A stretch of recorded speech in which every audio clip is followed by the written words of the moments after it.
চুরি যাওয়া ব্যাটারি সমেত 5 জন চোর সহ বর্ডার গোল চক্কর এলাকা থেকে অবৈধভাবে মজুদ রাখা শাড়ি উদ্ধার করতে সক্ষম হয় আগরতলা পশ্চিম থানার পুলিশ।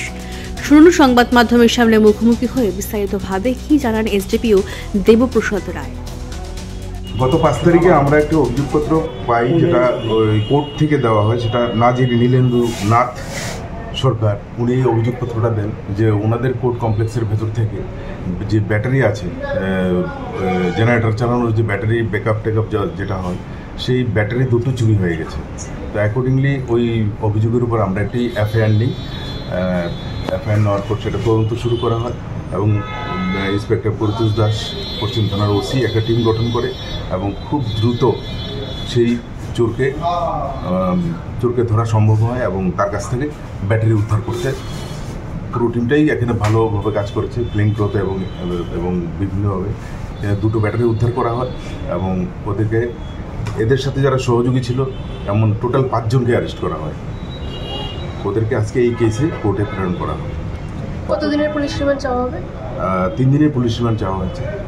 আর পাশাপাশি আরেকটা খবর হচ্ছে যে গোপন সূত্রের খবরের ভিত্তিতে ওসি ওয়েস্ট আগরতলা পিএস জানতে পারে যে জয়পুর গোলচক্কর এলাকায় জয় দুর্গা পাড়াতে কিছু সন্দেহজনক কিছু প্যাকেট রাখা আছে একজনের বাড়িতে, নাম হচ্ছে আমন চৌহান। অ্যাকর্ডিংলি ওই বাড়িতেও সার্চ করা হয়। সার্চ করার পর ওখানে টোটাল 62 পিস বেনারসি কাপড় পাওয়া গেছে, যেগুলি সন্দেহজনক অবস্থায়।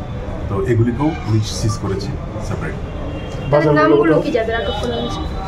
চুরি কেসে যারা অ্যারেস্ট হয়েছে তাদের মধ্যে বিশেষ করে অমিতাভ দাস, তারপর পিঙ্কু বর্মন, তারপর কিঙ্কর দেব, তারপর ফারুক মিয়া, টিটন, এই টোটাল 5 জন।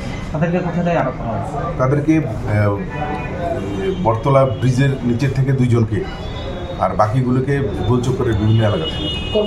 কাপড়ের বাজার মূল্য কত?